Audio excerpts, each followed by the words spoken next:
17th chapter also about the tamogun, rajogun and sattvagun, tamasic, rajasic, sattvic, anna and yajna, dana, tapa. So here also Bhagavan will talk about these three types. He said there are three types of tyaga: tamasic tyaga, rajasic tyaga and sattvic tyaga. One should follow which one? Sattvic one.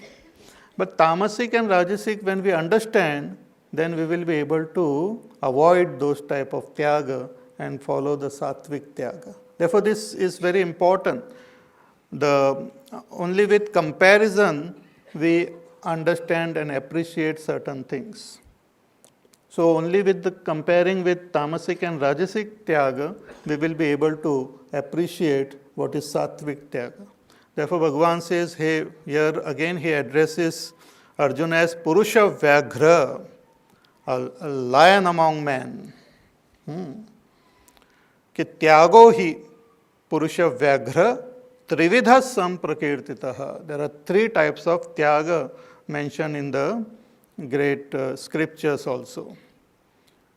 So having said this, now Bhagavan tells him what exactly is this tyaga. Yajna dana tapa karma na tyajyam karyameva tata yajño danam tapaschaiva pavanani manishinam yajna dana tapa karma.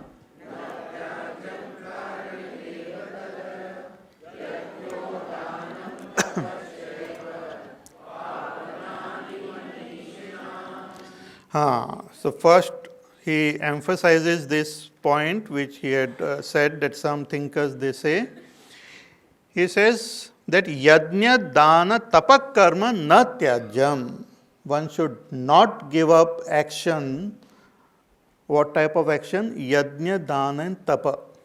These threefold actions are our kartavya karma, our duties. Whatever happens, one should not give up these threefold duties. So yajna, dana, tapak karma na tyajyam. So tyaga doesn't mean giving up, renouncing all action. He says no. Tyaga is to perform this threefold action.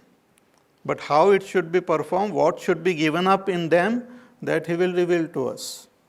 The actions should be performed, but certain defects which are there in the actions, if they are given up, then those actions will lead to our own development and evolution.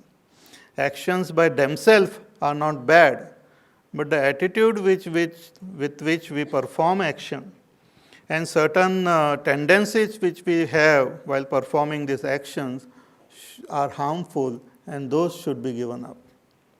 Then the actions are good. So yajna, dana, tapak karma na tyajyam karyameva tata. Bhagavan says they have to be performed because yajna, danam, tapaschaiva pavanani manishinam. Even for the wise person, these threefold actions are very purifying. Actions are performed from the spiritual standpoint to purify our mind. In the world, everyone understands the value of action. Even the worldly person understands the value of action. If I want to achieve something, I have to do. Unless I put forth effort, I will not get what I want.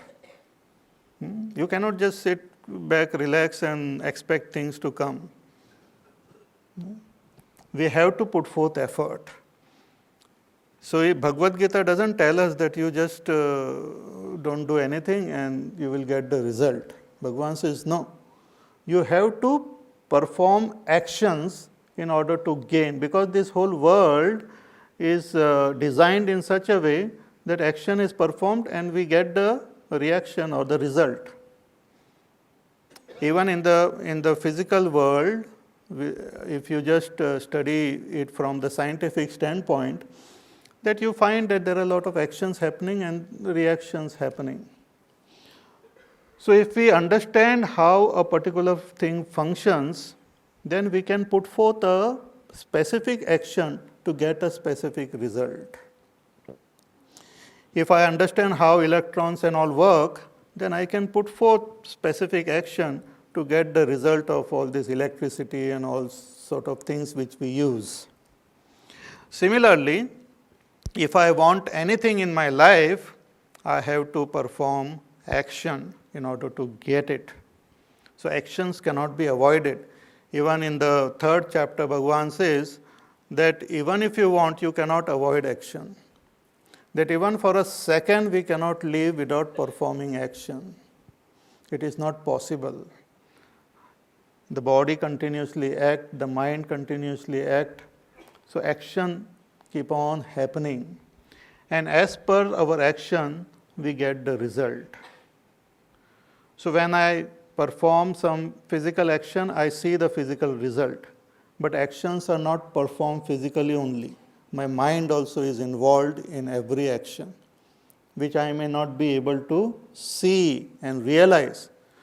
Therefore, every action gives some mental result also.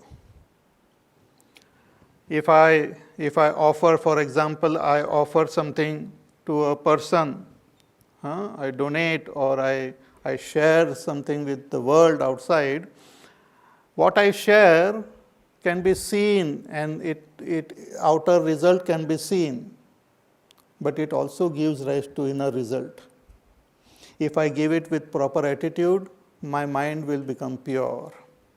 I will feel a sense of peace and happiness within.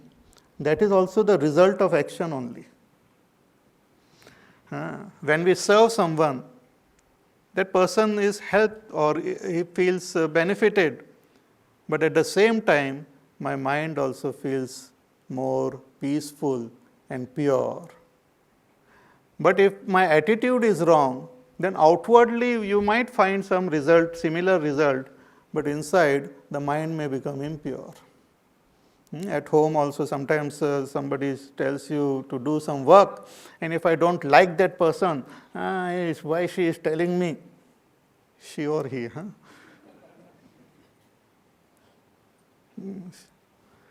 and I am very angry, but what to do? She is my mother-in-law and I can't avoid. So, you do perform that action, you prepare the tea or whatever and give it to her, but inside you are boiling more than the tea. So, outwardly the mother-in-law will have that tea, she will feel very happy also, but inside your mind will not be purified. It will develop more resentment, anger, disturbance, lack of that peace and happiness because of my own attitude. So every action gives rise to external result as well as some internal result, which are the impressions. If the impressions are negative, they are called papa. If the impressions are positive, they are called punya. Negative impressions gives rise to, later on gives rise to unhappiness. Therefore, the result of papa is unhappiness. Result of punya is happiness. And the impression in our mind remains for a long time. I might have done something in my childhood, but it might give me sorrow in my old age. Impressions are not wiped out easily. Forget about old age, we carry our impression in our next life also. I might have done something wrong in my past life, and in this life, without remembering what I have done, I might feel very unhappy, may feel very disturbed. Exact action and what I had done, I might not remember, but the impression is still there. And that impression will give rise to this sorrow and disturbance in my heart. It's like by mistake you eat something which is not conducive to your body. It will have its own negative effect on the body. Exactly which virus and from where it came and how it came and all, you might not be able to trace it. But it is there and it gives rise to that type of effect. Similarly, any action we perform, it leaves an impression. Therefore, from a spiritual standpoint, we have to use the action in such a way that it not only gives rise to a harmonious and wonderful results outside, but it also leads to purification of the mind. Yeah. And for this, Bhagavan tells us that these threefold actions you should perform: yajna, dana, and tapas. These are our duties. Therefore, they have to be understood well. So, yajna, as I said, is worship. Perform those yajna and offer the ahutis and all. It represents worship. And what worship? Your action itself is worship. And what type of action? And nitya and naimittik karma. Our daily duties and our occasional duties which we have to do, those duties have to be performed as worship of God. Duties, sometimes those word might be not understood well. One can use another word also called responsibilities. We have certain, when we are born, we have certain responsibilities which we have to fulfill. Whatever I get from the world for my own survival, I should also give it back to the world in a positive way. It begins from my own body and my own personality.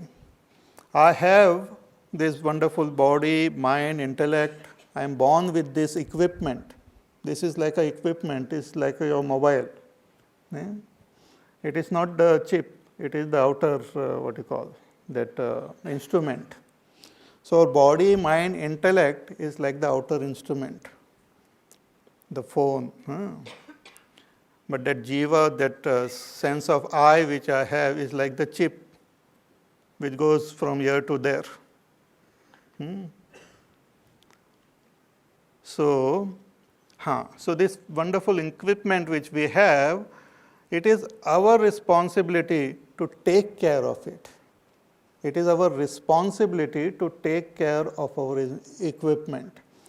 Of course, when we are little children and all, our parents help us, others help us, but ultimately we have to take care of our own equipment. So that is my responsibility towards myself, keeping the body healthy, keeping the mind healthy and integrated, keeping my personality healthy and integrated. It is my responsibility. If I become disintegrated, and if my mind becomes totally polluted and negative, then I have failed in my own responsibility. It's like when you come to someone's house, you find that everything is cluttered here and there. So, who is responsible? The one who is staying there. Actually, we have a funny idea that our responsibility is not there. We have to just, because from our childhood we were raised in that way that you can play, you can do whatever, throw things here and there, and mummy will come and clean everything. It is mummy's responsibility. Same person grows and throws things on the road here and there and feels the government is mummy and it will take care of. Municipality and all those things. But it is my responsibility to take care of myself and my surrounding. So I have responsibility towards the body. That word responsibility is also very beautiful. Responsibility, ability to respond, not react. Ability to respond to the situation around. So, ability to respond to my own personality and make it healthy and harmonious. Then ability to respond to my family, make it healthy, harmonious, integrated. My responsibility towards my society. Why I have responsibility? Because I get something from the society. Therefore, I am responsible. I am also part of the society. If I want to avoid, then I should leave this world. You cannot leave the society. So if I am here living in this world, in the society, it is my responsibility to keep the society integrated. And it goes on, my responsibility towards my own nation, my responsibility towards the culture in which I am born, the religion in which I am born, my responsibility towards the whole world, or responsibility towards earth, environment. Also my responsibility towards my past, my ancestors. They have given me something, values, which is benefiting me. So it is my responsibility that I hand it over to my children, and it goes on. My responsibility to the Rishi Munis who have given me all these wonderful scriptures, I should learn and hand it over to my disciples. So in this way, we have these various responsibilities towards the entire cosmos. To fulfill those responsibilities with the attitude of worship is called yajna. That word is so small, but it has got a lot of this meaning. So yajna is to fulfill all your responsibilities with the attitude of worship. That attitude of worship makes it yajna. If that attitude of worship is not there, then it is just ordinary karma which might lead to more and more bondage. Therefore, in the third chapter, Bhagavan uses the term yajna, and he tells Arjuna that yajnarthat karmanonyatra lokoyam karma bandhanaha, that all karmas lead to bondage except those which are performed with yajna attitude, with the attitude of worship. As Swami Vivekananda used to say, you should perform your work as worship. So that is yajna. So when we perform this, when we fulfill our responsibilities, then automatically we are blessed with a lot of things. The nature, the cosmos blesses us. It keeps our body, mind, intellect healthy. It keeps our family and the society healthy. It blesses us with a lot of gifts, internal as well as external gifts. I gain knowledge, I gain talent, I gain wealth, I gain some wonderful qualities. So I get a lot of things in my hands. So the next, our sadhana is to share whatever I have got with the world around. That's called dana. Dana is to share intelligently with the world around you whatever you have acquired as a gift from God, whether it is wealth, knowledge, your time, energy, talents, whatever it is, to share it with the world. This further purifies our mind, because whatever we hold on to in this world, it actually ultimately leads to our destruction only. So we have to share, and it keeps the circulation going. Just like in our body, everything is in motion. I'm not talking about loose motion, but everything in our body is in continuous motion, like continuous flux, continuous change. The air which we breathe, it goes in and then comes out. Even blood, constantly it circulates, constantly in motion. That keeps the body healthy. Suppose the heart